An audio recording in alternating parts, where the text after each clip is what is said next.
Imagine for a moment that every single digital asset you rely on, your personal photos in the cloud, maybe the intricate financial records of a huge corporation, or even, say, the critical operational data for a power grid. Yeah. Imagine it all suddenly became exposed, or corrupted, or just vanished. Right. It sounds like something from a movie, a techno thriller. Exactly. Yeah. But in our hyper-connected world, this isn't science fiction anymore. It's a real constant threat. Organizations are battling this stuff every single day. Mm-hmm. So today we're undertaking a deep dive into the digital fortifications that protect all that information. Okay, let's unpack this. Indeed. In this, well, deeply interconnected world, information is constantly being created, shared, stored. It's everywhere. And the integrity, the confidentiality, the availability of that data, it's paramount. It really is. If we connect this to the bigger picture, information isn't just data. It's genuinely the lifeblood of the 21st century. Any compromise, it can have huge consequences, not just for one person, but for whole companies, critical infrastructure, even economies. It underpins all the trust we put in digital stuff, right? Online banking, medical records. Absolutely. That trust is built on security. Okay, so our mission today is a focused deep dive into securing the storage infrastructure. We'll be specifically dissecting the critical lesson of security implementations in storage networking. And then looking at how that extends into, well, the complexities of virtualized and cloud environments, too. Exactly. Think of us as your guides, walking you through this digital fortress, explaining the key strategies, the technologies, the challenges involved in securing data, piece by piece. One topic at a time. Yep, one topic at a time. Our goal is you'll walk away with a much clearer picture of how these digital strongholds are built, what they're protecting against, and why these complex multi-layered defenses are just so incredibly crucial. #1, building the information security framework and understanding risk. Okay, so before we dive into the real nitty-gritty, the specific locks and alarms, we need a foundation. What are we actually trying to achieve when we talk about information security? It's got to be more than just keeping bad guys out, right? Precisely. That's a critical point. The fundamental framework, it's built around 4 core goals. You often hear the acronym CIA plus one more: confidentiality, integrity, availability, and accountability. CIA plus A. Got it. Yeah. And this framework isn't just like academic theory. It guides pretty much every security standard, procedure, control, especially in storage infrastructure. Understanding these 4 pillars, that's step 1 to building a really solid digital defense. All right, let's break them down. Starting with confidentiality, that's usually the first thing people think of, right? Secrecy. It is. Confidentiality is all about ensuring the required secrecy of information. Basically, only authorized users or processes can access specific data. But what's insightful here, and maybe often overlooked, is that confidentiality isn't just about locking data away with a password.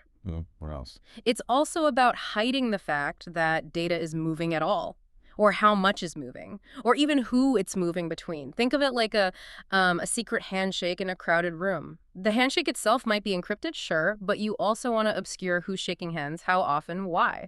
Okay, so hiding the communication itself, not just the content. Exactly. That's where traffic flow protection comes in. Hiding source and destination addresses, masking the frequency of sending data, obscuring the amount of data. It makes it way harder for someone snooping to figure out what's going on, even if they can't read the data itself. So what's the main tool for confidentiality then?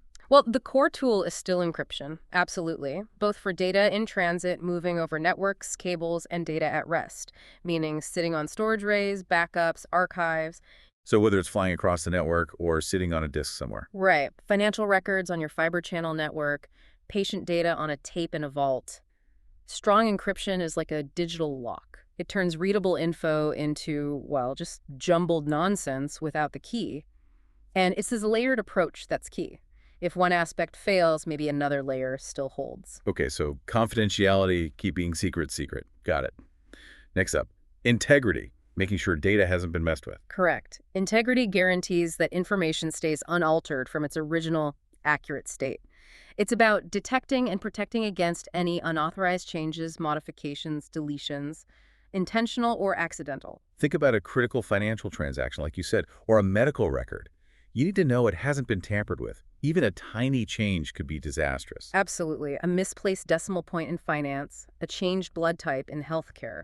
The consequences can be huge. Really highlights the precision needed. So how do we actually ensure that, down to the bits and bytes like you mentioned in the outline? That's a crucial question. We use mechanisms like error detection and correction. Things like cyclic redundancy checks, CRCs, they're fundamental. They add a small code to data, like a digital fingerprint. If even one bit flips. Your check fails. Exactly. It signals corruption instantly. For even higher integrity, especially data that just cannot change, we use cryptographic hashing, algorithms like MD5, though that's a bit older now, or SHA-2566. Especially in things like content address storage, CAS. Hashing help. It generates a unique, fixed-size hash of the data. If anything changes, even a comma, the hash value becomes completely different. It provides an extremely robust guarantee. Tampering becomes virtually impossible to hide. Makes sense. Okay, next, availability. This is the one we probably all feel most directly when things go wrong. Can't log in, app freezes. Availability ensures authorized users have reliable and timely access. Access to systems, data, applications. It involves protecting against denial of service, DOS, attacks, but also just ensuring there are enough resources, compute, network to provide the service needed. Like that e-commerce site on Black Friday you mentioned. If it's slower down. The impact is immediate. Lost sales, lost trust. Yeah, it's that always-on expectation we all have now. If the system's down, or even just painfully slow, it feels just as bad as if the data was stolen or corrupted. You can't do what you need to do. Precisely. It leads to frustration, lost productivity, big financial losses for businesses. And, while we often think of DOS as external attacks, someone flooding a network. Right, hackers trying to take a site offline. Yeah, but even internal resource contention, if it's not managed well, can act like a DOS. Imagine two critical apps fighting for the same limited storage bandwidth. If one hogs it all. The other one slows to a crawl, effectively denied service for its users. Exactly. So availability is also about capacity planning, resilience, redundancy, things like load balancing, failover clusters, good network design, making sure the system can handle the load and recover from failures. Okay, and the last one of the four, accountability. That digital paper trail, who did what, when? Accountability is indeed the ability to definitively trace actions back to specific users or processes.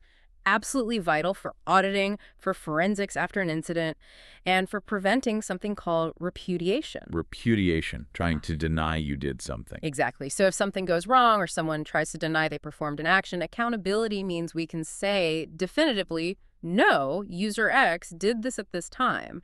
It's having that unimpeachable digital record. No room for doubt. Which means things like logs are super important. Critically important. Attacks like repudiation specifically target this. They might try to provide false info, impersonate someone, or maybe even wipe the logs to cover their tracks. Yeah. Which highlights the need for robust logging, secure log storage, maybe write once media or forwarding logs to a separate secured system to maintain true accountability.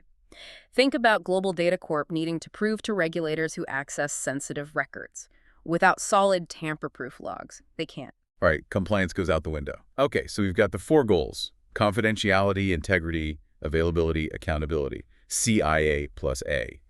Now, to achieve these, we need to know what we're protecting, what might attack it, and how. That brings us to assets, threats, and vulnerabilities. An essential distinction, yes. Let's define them quickly. Oh, for it. Assets are what we're trying to protect. And it's not just raw data, it's valuable information, intellectual property, PII, financial data, but also the systems themselves, storage arrays, network switches, servers, applications. For an org like Global Data Corp, assets could be their secret algorithms, customer databases, even the physical servers. Okay, the valuable stuff. Then threats. Threats are the potential dangers, the potential negative events that could exploit weaknesses. Data modification, DOS attacks, data theft, repudiation, like we just discussed. A malicious insider trying to steal IP is a threat. A flood damaging a data center, also a threat to availability. Got it. Potential dangers. And vulnerabilities are the actual weak spots. Yes. Vulnerabilities are the inherent weaknesses in the system that a threat can leverage. Maybe an unpatched OS, a misconfigured device using default passwords, even an untrained user clicking on a phishing link. That's the gap an attacker exploits. So every part of the storage network could have vulnerabilities. Pretty much. Every connection, every piece of software, every interface, all those external interfaces, hardware ports, management interfaces, even unused network services left enabled, they all form the attack surface. That's all the points an attacker could potentially probe or attack. Understanding that surface is critical for defense. Okay, this is where it gets really interesting for me, because once you grasp these goals and the risks, the strategy isn't just one big wall, it's layers. defense in depth. Exactly. Defense in depth, or you might hear it called a layered approach, means putting security controls at every possible access point on the path to information. The idea is don't put all your security eggs in one basket. Like that castle analogy you used earlier. Right. Outer walls, moat, inner walls, guards, the keep. Each layer adds protection. If one is breached, others are still there. And the benefit seems obvious. Redundancy. If one thing fails. Exactly. It provides resilience. If one layer is compromised, others keep protecting, buying you crucial time to detect the attack, respond, and hopefully limit the damage. It's like an onion an attacker has to peel back layer after layer. Which hopefully makes it too much work for them. That's the goal. It increases the work factor. When we assess this, we look at the attack surface, all those entry points, the attack vector, the specific path an attacker might take through the layers, and the work factor, how much effort, time, resources they need to break through. More layers, stronger layers means a higher work factor. Maybe they give up, or maybe you catch them. It's a whole philosophy. #tag 2. Understanding storage security domains. Okay, now that we've laid that foundation, CIA plus A, assets, threats, vulnerabilities, defense, in depth, how does this apply specifically to storage? Because data isn't static, right? It moves, gets managed, backed up. It exists in different states. It's not just one big blob to protect. You're absolutely right. It's far from monolithic. Storage devices and their networks, they're inherently exposed. So we need specific, tailored controls for different functions. We usually break it down into 3 key security domains for storage networking: application access, management access, and backup, replication, and archive access. 3 distinct domains. Okay. Yeah. Each has unique threats, needs unique controls. Understanding these is key for a comprehensive strategy, especially for a large organization with diverse data, like our hypothetical global data corp. Let's start with application access. This sounds like how our everyday apps and users get to their data over the network. What are the big worries here? The main threats here are things like spoofing user identity, pretending to be someone else, and privilege elevation, where an attacker gets more access rights than they should. Both can seriously compromise confidentiality and integrity. Makes sense. So how do we stop that? Controls focus on strong user and host authentication, proving who you are, and then authorization defining what you're allowed to do once you're authenticated. On NAS devices, for example, we use access control lists, ACLs, to control who can access which files or folders. Like permissions on a shared drive. Exactly. For enterprise content management, you might see information rights management, IRM. That lets you set really granular rights, even controlling things like if someone can print or forward a document after they've downloaded it. So if I'm Global Data Corp, this is how I make sure to say only the finance team sees the budget files and only engineers see the source code. Precisely. And connecting this to the bigger picture, these access controls are usually tied into the company's main identity systems, like Active Directory or LDAP. So it's all integrated. Right. Which is crucial for consistency and manageability. Imagine trying to manage access separately for thousands of users on hundreds of systems. It'd be a security nightmare. Integration makes it feasible. Okay, domain 2, management access. This is for the admins, the people configuring the storage arrays, the switches, the ones keeping the lights on. This feels like it carries even more risk. It absolutely does. The threats here are particularly severe. Admin identity spoofing, privilege elevation. If an attacker gets admin access to your storage infrastructure, they can do almost anything. Delete data, change configs to expose things, bring entire systems down. The potential damage is huge. So controls here must be super strict. Extremely strict. We need tight administrative access regulation, clear policies on who gets admin rights. Auditing is critical to track what admins do.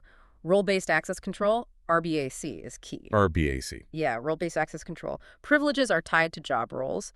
A backup admin can manage backups, but maybe can't provision new storage.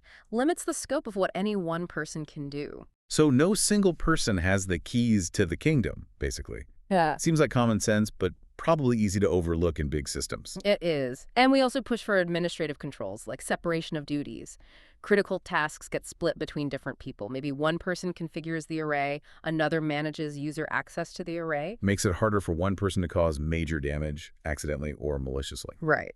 Plus, technically, the management network for storage systems, it should always be logically and ideally physically separate from the main corporate network. Why separate? To isolate it. If someone compromises the general network, they can't easily jump over to the critical storage management interfaces. And physical access matters too. Locked racks, maybe biometrics. And finally, auditing. logging everything admins do and analyzing those logs, often with SIEM tools, security information, and event management to spot anything suspicious.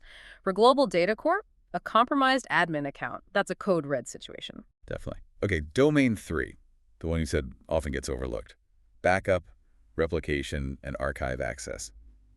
Protecting the copies. A stolen backup tape seems old school, but still a real threat. Very real and surprisingly common even now, or maybe misplaced tapes, or improperly decommissioned drives. Threats here include loss or theft of backup media, sure, but also a lack of encryption during backup, or vulnerabilities in the backup software itself. Imagine a tape with years of R&D data or customer PII just walking out the door. Ouch. All your live system security bypassed. Exactly. And securing this is complex. You've got different backup software, primary sites, secondary disaster recovery sites, maybe cloud backup solutions. Data is spread out. So it's not just about protecting the live data. You have to follow it through its whole life cycle. Precisely. This raises that important question about the entire data life cycle. Secure it in production, yes, but also during protection, retention, and even deletion. Making sure when you delete data from a disk before disposal, it's really gone. Securely wiped, overwritten multiple times, not just a simple delete command. Because deleted files can often be recovered. Often, yes. Also think about antivirus checks on NAS devices, making sure malicious files aren't backed up, or using file extension controls. The security posture has to cover data from cradle to grave. For Global Data Corp, losing an old backup tape could be just as damaging as a live system breach. #Tech3. Security implementations in SAN, NAS, and IP SAN environments. All right, foundational framework done, security domains covered. Now let's get into the specific tools and techniques for different storage networks. Starting with the big one, storage area networks, SANs. Fiber channel SANs. How do we lock those down? They seem complex. SAN security uses several key mechanisms working at different layers. Two fundamental ones, often used together, are LUN masking and zoning. Okay, LUN masking first. What's that? LUN masking happens on the storage array itself. It's a way to control which hosts, which servers can even see specific logical unit numbers, or LUNs. LUN is basically a virtual disk presented by the array. Masking ensures server A only sees LUN A, server B only sees LUN B, even if they're connected to the same array. Prevents unauthorized access. So the array hides LUNs from servers that shouldn't see them. Exactly. And you can enhance it with source fiber channel address masking, sometimes called SID locking. The array doesn't just check which server is asking, but which specific port on that server's HBA its fiber channel adapter is asking. Adds another layer. Granular. Okay, so that's the array side. What about zoning? You said that's on the switches. Right. Correct. Zoning is a fiber channel switch function. It logically divides the SAN fabric into groups, or zones. Devices within a zone can talk to each other, but devices outside that zone, they can't see or communicate with anything inside it. Like creating private neighborhoods on the fabric. That's a great analogy. So using our Global Data Corp example, maybe finance servers and finance storage are in Zone 1. HR servers and HR storage are in Zone 2. Even if they share the same physical switch, Zone 1 devices can't talk to Zone 2 devices. It provides access control alongside LUN masking. Makes sense. And you mentioned in the outline it helps with network traffic too, something about RSCNs. Yes. Registered state change notifications. Good catch. That's a key operational benefit of zoning. RSCNs are alerts set across the fabric when something changes, a device logs in, logs out, whatever. Without zoning, every device on the fabric gets notified about every change. Which could be noisy in a big SAM. Exactly. It can generate a lot of background traffic, potentially impacting performance. With zoning, RSCNs are contained within the zone where the change happened. Only devices in that zone get the notification. It drastically reduces that broadcast chatter, improves stability. There are different technical ways to implement zoning, but the core concept is this crucial logical segmentation. Okay, so LUN, masking on the array, zoning on the switches. What else for SAN security? Can we lock down the switch ports themselves? Absolutely. There are several port-level security controls on FC switches. Port binding. This locks a specific device's unique worldwide name, its WWN, to a specific switch port's FC address. Prevents someone unplugging an authorized device and plugging in an unauthorized one in its place to spoof its identity. Port lockdown. Prevents configuration changes on a port once it's set up. Protects against accidental misconfiguration or malicious tampering. Port lockout. Temporarily disables a port. Useful for troubleshooting or quickly cutting off a suspicious device. Like hitting an emergency stop button for that port. Kind of, yeah. And then there's persistent port disable. That's stronger. It keeps the port disabled even if the switch reboots. It has to be manually re-enabled. Ensures a port taken offline stays offline. Got it. So those are port level. What about broader controls or cross switches or the whole fabric? Yes, we have switch-wide and fabric-wide access control. This often involves access control lists, ACLs, configured on the switches themselves. These ACLs can specify which HBAs or storage ports are allowed to connect to a switch port, or even which other switches are allowed to connect to form the fabric, prevents rogue devices or switches from joining. So like a bouncer for the whole switch or even the whole club? Pretty much. Huh. And there's also fabric binding, which uses cryptographic methods to tie switches together, ensuring only trusted switches can join a specific fabric. Okay. And what about virtual SANs? vSANs? Is that another layer? It is, yes. Logical partitioning with virtual SANs or vSANs is a really powerful technique, especially in larger environments like global data cores.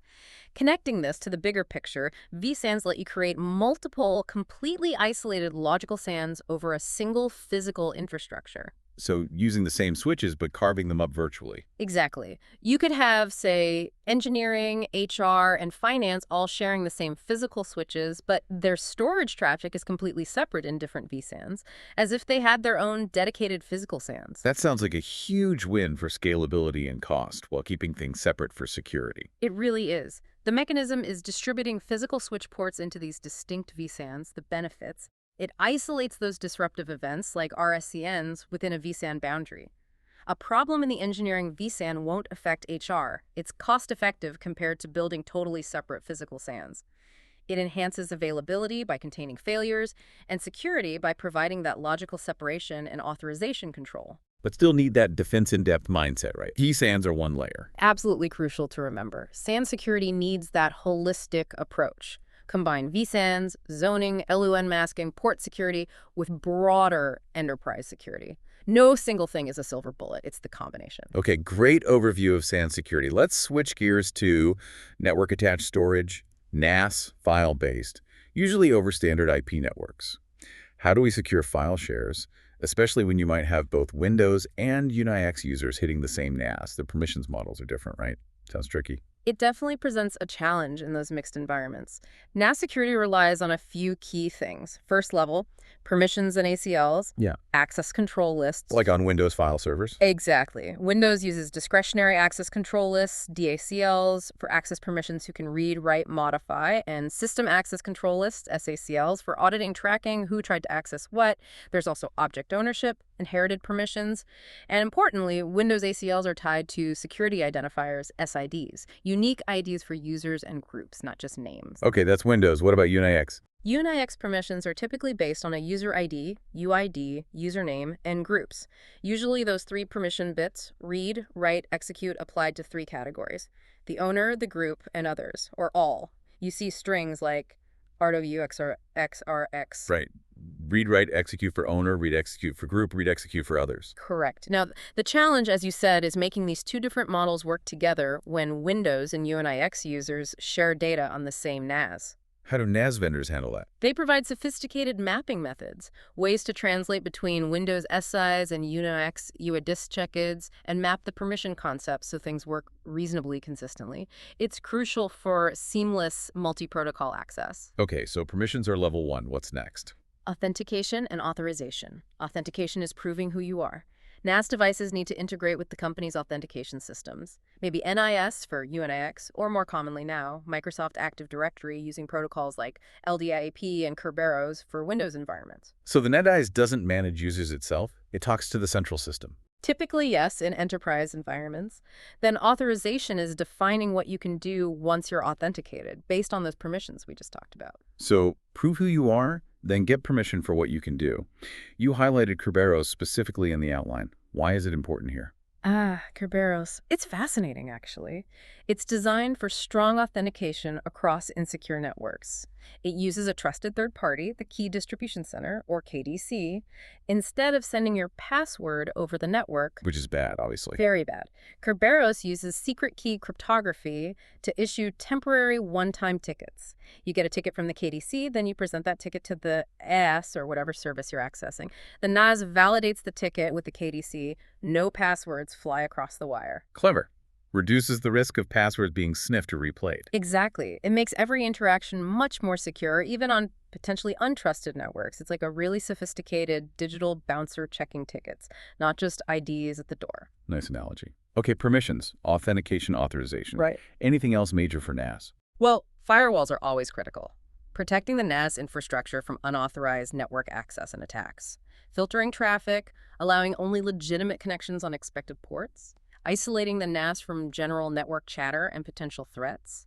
For Global Data Corp, ensuring their NAS devices are locked down with permissions, integrated authentication, and firewall protection is absolutely fundamental. Makes total sense. Okay, last category here, IP SAN security. Things like ISCSI, using standard Ethernet for block storage. How do we secure that, since Ethernet is generally seen as less inherently secure than, say, fiber channel? Good question. IP-SAN, especially ISCSI, has its own security protocols precisely because it runs over standard IP. A common one is CHITE, the Challenge Handshake Authentication Protocol. CHITE, how does that work? Is it like Kerberos? Not quite like Kerberos with its tickets, but it achieves a similar goal: authentication without sending the secret password directly. With CHITE, the initiator and the target storage share a secret. When they connect, they challenge each other. Yeah. One sends a random challenge value. The other combines that challenge with the shared secret and computes a one-way hash, usually MD5 in basic chi-shapi. It sends the hash result back. The challenger does the same calculation on its side, if the hashes match. They know the other side has the correct secret, without ever sending the secret itself. Exactly. It's a challenge response.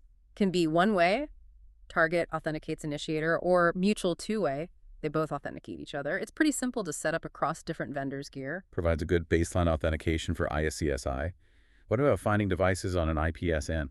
For discovery, we often use ISNS, the Internet Storage Name Service. Think of it like DNS, but for ISCSI devices. Initiators and targets register with an ISNS server. When an initiator needs to find storage, it just queries the ISNS server. Much easier than manually telling every server the IP address of every storage target. Way easier, especially in larger setups. The alternative is send targets discovery, which is that manual configuration process. ISNS automates it. But of course, the ISNS server itself then becomes a critical point to secure. Right, centralized discovery means a centralized target. Finally, what's this IQN thing? ISCSI, qualified name. Ah, yes, the IQN. It's a unique worldwide identifier for every ISCSI initiator and target. Kind of like a fiber channel WWN, but for ISCSI. It's usually based on a domain name and a date, making it human-readable and guaranteed unique. Like iqn.2005-03.com.example.storage.disk1.has1.xyz. So it gives everything a unique, meaningful name for management and identification. Exactly. Essential for keeping track of things and setting up security policies like set cache or access control based on IQN in potentially large, complex IP destinations. For Global Data Corp, using IQNs ensures the right servers connect to the right ISCSI LUNs. #4, security in virtualized and cloud environments. Okay, this feels like where things get even more complex, maybe more abstract. Virtualization, cloud, we're abstracting away the hardware. What happens to storage security then? The lines seem blurrier. They do blur, and what's fascinating here is that the core principles of virtualization and cloud resource pooling, multi-tenancy, they bring amazing flexibility but also amplify security considerations. Amplify. Because storage access in these environments relies so heavily on the underlying compute and network layers. A compromise in the compute layer or the virtual network, it directly impacts storage security, perhaps even more so than in a purely physical world. Securing those underlying layers becomes absolutely paramount. So you have to secure the whole stack, even more diligently. Exactly. Let's look at compute infrastructure security in this context. We need to think about the physical server, then the hypervisor sitting on it, then the VMs, right down to the guest OS inside the VM. Layer by layer. Yep. Physical server security is still important. Physical access control, user auth for the server itself. Minimizing the attack surface, disabling unused NICs, USB ports. Basic stuff, but foundational. Then the hypervisor. That software layer managing all the VMs. You mentioned earlier it's a single point of failure. It really is from a security perspective. If an attacker compromises the hypervisor, they potentially control all the VMs running on it. They could access data, modify VMs, install malware, and can be incredibly hard for security software inside a VM to detect a compromise happening below it in the hypervisor. That's scary. So how do you protect the hypervisor? Constant vigilance. Regular prompt security patching is non-negotiable. Protecting the hypervisor management system is critical. Very restricted access, maybe multi-factor authentication. Isolate it with its own firewall. Don't let just anyone manage the hypervisor. Secure boot mechanisms are also vital, verifying the hypervisor code hasn't been tampered with before it even starts. Okay, secure the hypervisor layer. Then what about the VMs themselves? Then we focus on VM isolation and hardening. Isolation is key, making sure that if one VM gets compromised, it can't easily attack or affect other VMs on the same host. The hypervisor usually enforces this. Like keeping inmates in separate cells. Good analogy. And hardening means tightening up the VM's configuration, changing defaults, disabling unnecessary services or software within the VM, applying least privilege. And of course, guest OS security, standard OS patching, antivirus, application security inside each VM, just like you do on a physical server. It's defense in depth, even within the virtual stack. Makes sense. So that covers compute. What about the network layer in virtualized or cloud setups? How do we secure traffic between VMs or out to the internet or to cloud services? Many of the same tools apply, but with virtual twists. Firewalls, intrusion detection systems, IDS, demilitarized zones, DMZs. The big difference is you can now have virtual firewalls. These can run on the hypervisor itself or as dedicated virtual appliances. What's the benefit of a virtual firewall? It allows for much finer-grained control, including inspecting and filtering traffic between VMs on the same host. This enables something called microsegmentation. Microsegmentation. Yeah, creating tiny, isolated network segments, maybe even just for a single VM. If that VM gets compromised, the firewall right next to it can potentially stop the attacker from moving laterally to other VMs. It's powerful. And encryption of data in flight is crucial too, securing traffic between virtual components or between your data center and the cloud using things like VPNs or TLS. Got it. Okay, now let's hit those really cloud-specific things.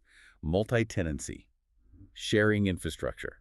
That sounds efficient, but risky for someone like Global Data Core sharing with who knows who. It's definitely a major consideration. Multi-tenancy means multiple independent customers or tenants share the same underlying physical resources, servers, networks, storage. Great for cost. But yes, it means your data might be logically sitting next to someone else's.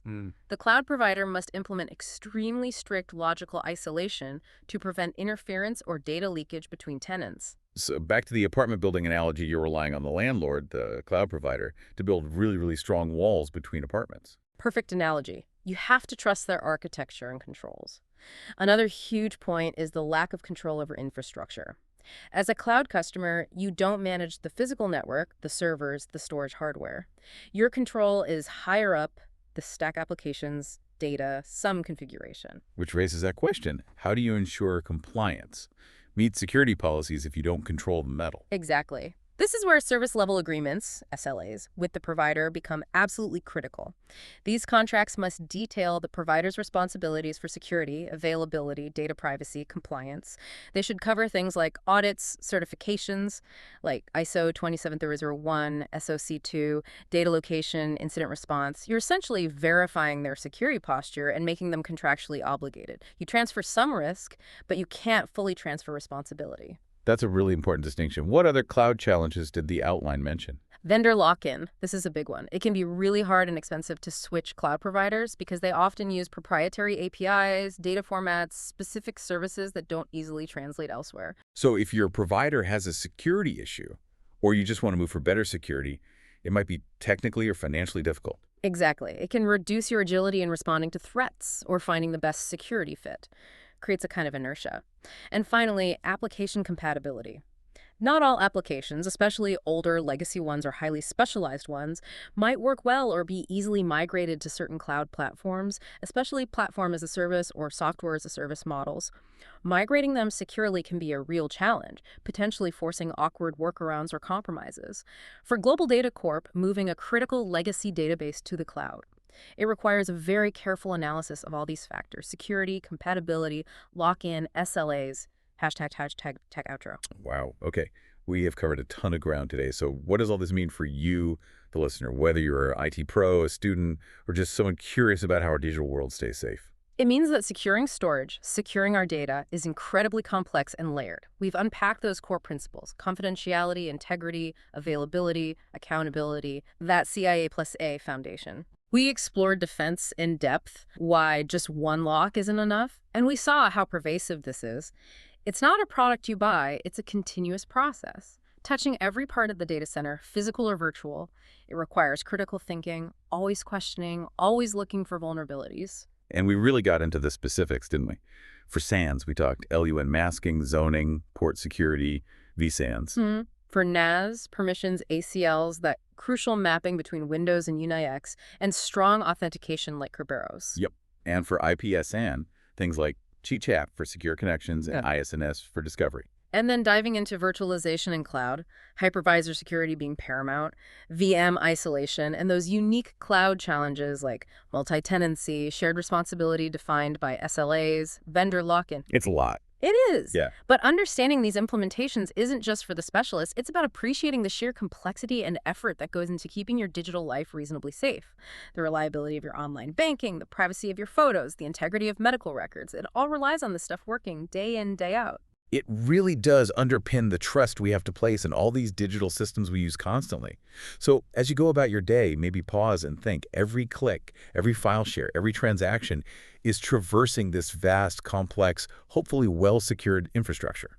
It's a testament to a lot of hard work by security professionals. And looking forward, as our world gets even more on command, on demand with AI, maybe quantum computing coming down the line, how do these fundamental principles, C, I, A, and A, need to evolve? That's the big question, isn't it? Yeah. How do they stay steadfast against potentially much more sophisticated threats? What new layers will defense in depth need in the future?